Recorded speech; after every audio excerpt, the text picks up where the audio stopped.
Hi everyone, welcome or welcome back to my channel. Welcome to today's video, which is going to be the book recommendations tag. I've been seeing this tag float all around booktube. I believe it was started by Steph Bohrer, the book queen herself, so I definitely had to partake. I love watching these videos because I get so many great recs from them. So my hope for today is that you take away at least one really great book recommendation. So with all that being said, let's go ahead and jump into it. I have a ton of books to talk about today. The first question is a book you tell people is your favorite. So for this one, if someone is asking me what my favorite book that I have ever read is, my answer is going to be Harry Potter and the Goblet of Fire. Harry Potter is the series that got me into reading. I feel like I owe my love of books to that series. Goblet of Fire in particular is my very favorite book of the series. I just love the storyline. I love the Triwizard Tournament. I think it is so fun. But I do feel like when people are asking me what my favorite book is, everybody knows about Harry Potter, so I feel like they're asking me for a more contemporary recommendation, a book that's my favorite since I've gotten back into reading in my adult years. So if you've been here for a bit, you already know what I'm gonna say, but if you're new, hi, hello, welcome. I Never Shut Up About Normal People by Sally Rooney. It is my favorite book. I am just so obsessed with this story. In it, we are following Marianne and Connell. They are about high school age to start, and we see that they come from very different backgrounds. They come from different social classes, and we follow them all the way into young adulthood. And you see them come together and grow apart, and then come together and grow apart again, all throughout the story. I would classify this as literary fiction, but it's definitely a coming of age story with some romance in here. And while this book is my favorite, I hesitate to recommend it to a lot of people because I know that Sally Rooney's writing style and just the structure of this plot is not going to be for everyone. This book isn't your traditional storyline where it's like leading up to a climax and then there's a conflict that gets resolved and then a happy ending. This is not that kind of book at all. This is very much slice of life. We're getting like a day-to-day look at Marianne and Connell and seeing the mundane things, but also the very real and raw and hard things that happen in their lives. For me, that's what I loved about the story because it made it so realistic and relatable. I felt so seen in this book. I saw myself in these characters. I loved the representation in this book, especially for social anxiety and mental health and therapy. I thought it was so incredible. But if you don't like the book, I would recommend this show because they adapted it on Hulu and it is just so incredible. I feel like anyone would like the show, whether you like the book or not. Marianne and Connell's story is just very much my favorite. Something about the way Sally Rooney writes, I just get so swept up into the book, and when I put the book down and close it, I still feel like I'm in this story. Just something about her writing is just perfect for me. It feels like it was written specifically for me. So this book is my very favorite and it holds a very special place in my heart. The next question is a book that is your guilty pleasure. This question was so hard to think of a book for because I feel like guilty pleasure could have a few different interpretations, but the one I decided on is The Cheat Sheet by Sarah Adams. This is a sports romance following a dancer named Bree and her very good friend Nathan, who is in the NFL. And basically they've been friends for a little while and they both secretly have romantic feelings for one another, but they are too scared to say anything because they don't want to ruin their friendship. And in any other circumstance, I would say this book is like way too cheesy. I would have rolled my eyes at it. But I read this book after reading something really heavy, and this was just like the perfect palate cleanser. It was so fluffy and sugary sweet, and like I said, definitely cheesy, but in a good way. And I say it's a guilty pleasure because I feel like if I had read this at another time, the cheesiness would have been a little too much for me. But if you are needing a good palate cleanser and are in the mood for that, I feel like this one is a good one. The next question is a book everyone loved but you didn't. I honestly could make a whole video just on this question. I feel like I have a lot of unpopular book opinions, but I really don't like being negative and I really hate to bash books. But there is one book that comes to mind when I think of this question. I feel like to this day, I would probably say this is my least favorite book that I've ever read. And I went into it with high expectations, thinking I was gonna love it because I have not heard anyone else say that they don't like this book. And that book is The Hating Game by Sally Thorne. This is a workplace romance between Lucy and Josh. Basically, they play all these pranks on one another in the office. They are up for the same promotion, so it seems like they are enemies, but they secretly have romantic feelings for one another or romantic feelings develop and it's an enemies to lovers workplace romance. I feel like this book made me realize that those tropes are not for me. But the things I really didn't like about this book mostly were our two main characters. Lucy, our female main character, was so whiny, so annoying. Josh didn't have too many more redeemable qualities himself. I felt like together their relationship was very toxic. These pranks they were pulling on one another in the office were supposed to be like charming and cute and make you want to root for them to get together and admit their undying love for one another, but I just, like I said, found them to be very toxic and annoying. And a lot of the language used in this book I found to be super, super problematic. So I just was not a fan of this book at all. And I've never seen anyone say anything bad about this book. I think the lowest rating I've ever seen someone give it is 3 stars. I've heard people say they thought it was just okay, but I've never heard anyone hate on this book as much as I have, and I hate to do it, but I really did just find this to be very problematic. The next question is a book you read the fastest. For that one, I'm going to say November 9th by Colleen Hoover. This book is following Ben and Fallon, and they come to this agreement that they're going to meet up every year, once a year on November 9th. They're not going to talk outside of that day. They're not going to meet up outside of that day. November 9th is the only day that they communicate with or see one another. And Colleen Hoover does an incredible job at building up suspense leading up to this big reveal to find out what secrets lie beneath the surface in this story. And I read this book last year on November 9th. I filmed a reading vlog reading it on November 9th. And I remember being bummed out because I was hoping that November 9th would fall on like a Saturday or Sunday since I work during the week, and then I could just vlog the entire day and knock it out and read the whole book on November 9th. But my only chance to read it was after work, so I was like, you know, I'll just spread this reading vlog out over the course of the week and read it when I'm off work every night and vlog myself reading it, but it'll be fine as long as I start it on November 9th. And I expected to read like a few chapters, film my first impressions and the intro to this reading vlog, and I ended up making it to like the 60% mark on night 1. And it's not that I'm like a slow reader, but I feel like I have a very short attention span, so I definitely don't tend to read a lot in one sitting. So I was shocked at how fast I flew through this book. I was just so immersed in the story. I loved the concept of them meeting up on one day out of the year. I feel like it made the book go by so fast because you're seeing all these years fly by and it just goes so quickly, and I kept turning the page. I needed to know what was going to happen.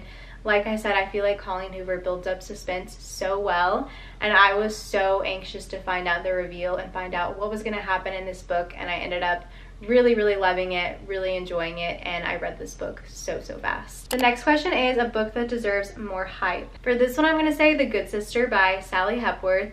I discovered Sally Hepworth last year kind of on a whim. I was looking for an audiobook to listen to in my free time, and I came across The Mother-in-Law. It looked familiar. It's kind of one that I see a lot when I'm looking at other thrillers, and I definitely think The Mother-in-Law is her most popular book, and I listened to it and I really enjoyed it. I really enjoyed her writing style, so I was intrigued to pick up more from her. So when I found out that all her other thrillers are kind of similar, they cover similar themes, and they're narrated by the same person, I decided to try out The Good Sister next, and it became a new favorite for me. It was so good. In this book, we're following Fern and Rose. They are twin sisters, and we get glimpses of their childhood, and you see that they kind of had a rough upbringing, and you see that Fern would get in trouble a lot, and Rose would always kind of like stand up for Fern and take the blame for her. So in the present, Rose is trying to have a baby, but she's not able to get pregnant. So Fern is like, I'm going to be her surrogate. I'm going to have a baby for her to repay her for all the years of kindness that she showed me growing up. And I feel like that's all you should really know going into it, but Sally Hepworth's thrillers are just so intriguing. I'm so engaged in the story the entire time, and I feel like they're perfect for like seasoned thriller readers as well as people trying to get into thrillers, because they lean more on the literary fiction side with like suspense as a subplot, I would say. And at the end there's always a reveal, but it's not the most shocking crazy plot twist. You can kind of start putting the pieces together yourself when the ending is coming, but she just does an incredible job of painting the picture to be one way at the beginning. So you think that the characters are a certain way and you think that the story is going to go a certain way, and by the end you realize you were completely wrong. And I just love when my brain is tricked like that. It's just my favorite kind of thriller, and this book deserves so much more hype. I feel like so many people would fall in love with the story and the characters. The next question is a book that is becoming a movie or TV show. For this one, I'm going to say Exciting Times by Nisha Dolan.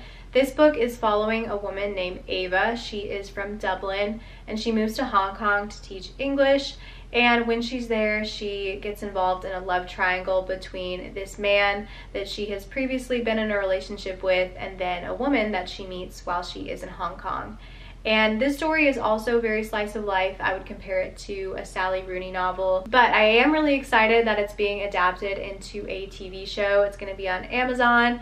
And Ava, our main character, is being played by Phoebe from Bridgerton. I do not know how to pronounce her last name, but I feel like that is such great casting. I feel like these slice of life type of stories translate so well into TV shows and movies. Something about it, I feel like it's just easier to capture like the essence and the vibe of the story. So I am really excited for this TV show. I think it's going to be a good one, and I think the casting is really great as well. The next question is a book you have reread the most. For this one, I have to say Harry Potter again, because I honestly have maybe read like 3 books that aren't Harry Potter more than one time and no more than 2 times. So Harry Potter definitely is the series I've reread the most. I've read every single book in that series at least twice. I read books 1 through 3 probably about 4 times each, which I know there's probably some people out there who have read this series way many more times than me, but I always try to start rereading it from start to finish, and I usually end up stopping at like the 3rd book because I just want to reread the whole series like in one go in the fall, but it never happens, and then winter rolls around. I'm like, it doesn't really feel like Harry Potter season anymore. So this year is gonna be the year that I do it. I feel like I'm gonna start with book 3 this time, because I always go into book 1 and 2 and I know those stories like the back of my hand now, so I don't need to reread them again. I feel like this is gonna be the year that I reread the whole series, but just leave out books 1 and 2. The next question is a book from a genre you don't typically read. For this one, I'm gonna say I'm Glad My Mom Died by Jeanette McCurdy. I read this in January of this year. I heard so much praise for this book in 2022, so I put a hold in for the audiobook because Jeanette McCurdy narrates it herself, and I thought that there was a chance I might be like the odd one out and not really be touched by this story for some reason or another. I guess because I kind of stopped watching Nickelodeon around the time that iCarly and Sam and Cat came out, but I could not have been more wrong, because this was the most touching, emotional story that I have read in so long. It really hit me. And it's weird to say that a story like this is one of your favorites, but this is definitely a new favorite of mine. And it's also one that I hesitate to recommend because it is so heavy, but if you can handle the content warnings, I highly recommend reading it because, like I said, it just is a very touching read. Jeanette tells the story of her relationship with her abusive mother. She talks about how she got into the acting business and her time on Nickelodeon.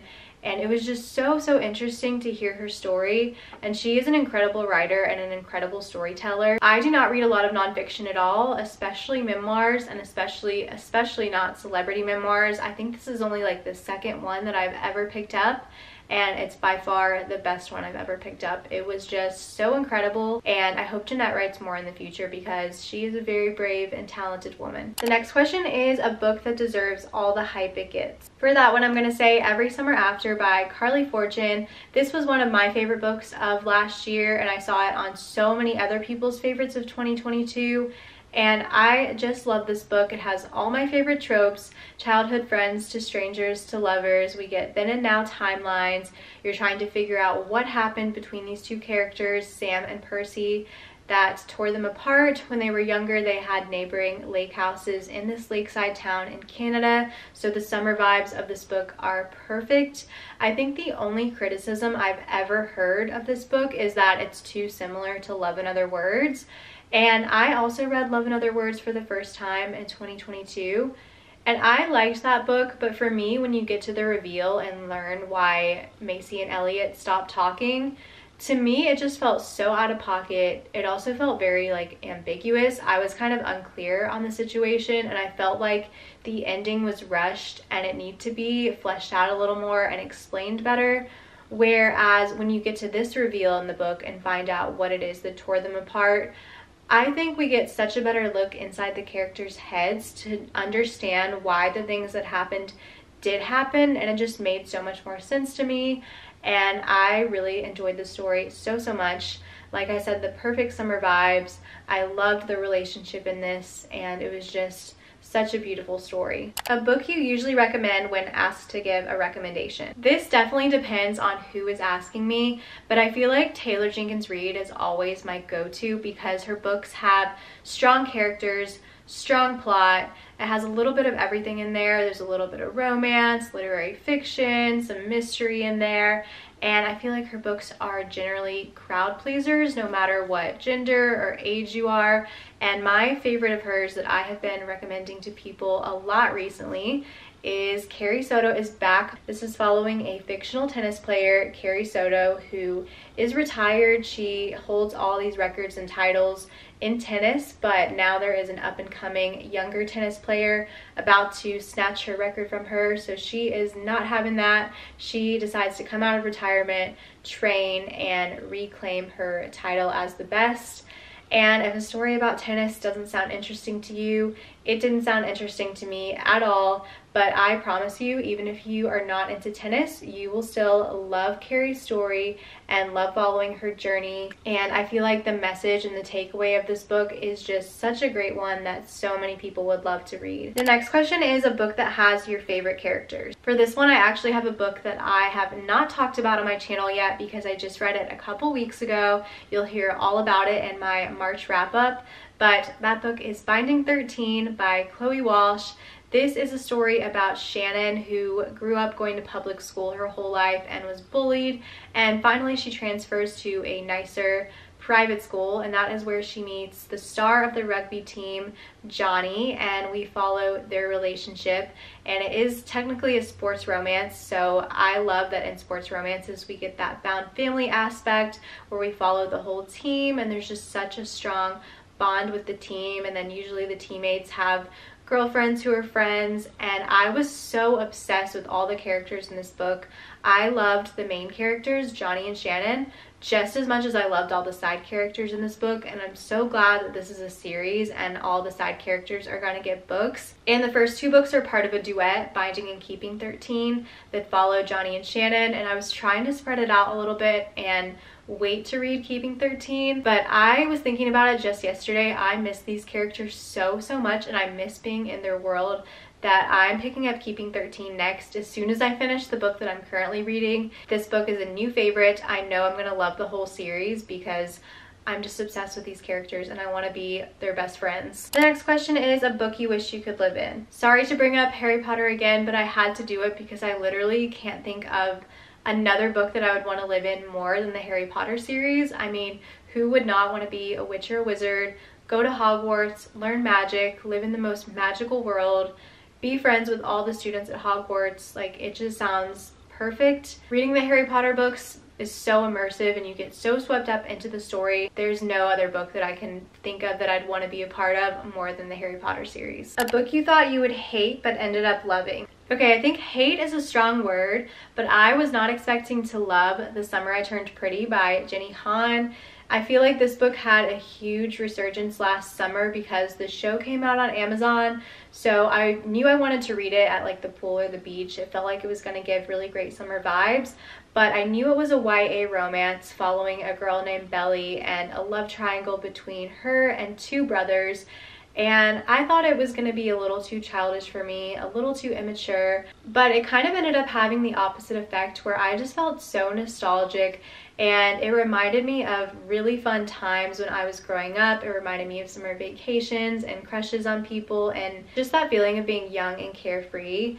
This book became a new favorite for me. It was 5 stars, and I definitely was not expecting to love this book as much as I did, but I just had the most fun and enjoyable time reading it. The next question is a book that made you cry. For this one, I'm saying Tomorrow and Tomorrow and Tomorrow by Gabrielle 7. This was the most recent book to make me cry. This is also my favorite book that I've read so far this year.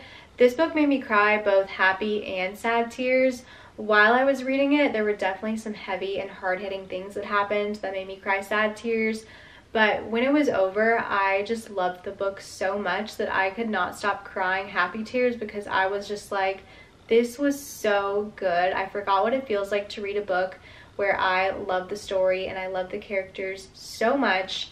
This book follows Sam and Sadie. They meet as children and they bond over their love of video games. They have a falling out, but they reconnect as young adults and they end up creating a video game empire together. And I just love this book so much. It was perfect in every way to me and it made me feel every single emotion, which in my eyes is the sign of a 5-star read. And the last question is a book you wish you could read for the first time. I love when I get the chance to talk about this book because I read it before I started making book videos, but this is a favorite book of mine. I would give this book 6 stars if I could. And if I could wipe my memory of this book and just reread it, have a blank slate and enjoy it as much as I did the first time again, I would so do it in a heartbeat. That is People We Meet on Vacation by Emily Henry. This book follows good friends Poppy and Alex who meet in college and they maintain their friendship after college by going on a vacation together.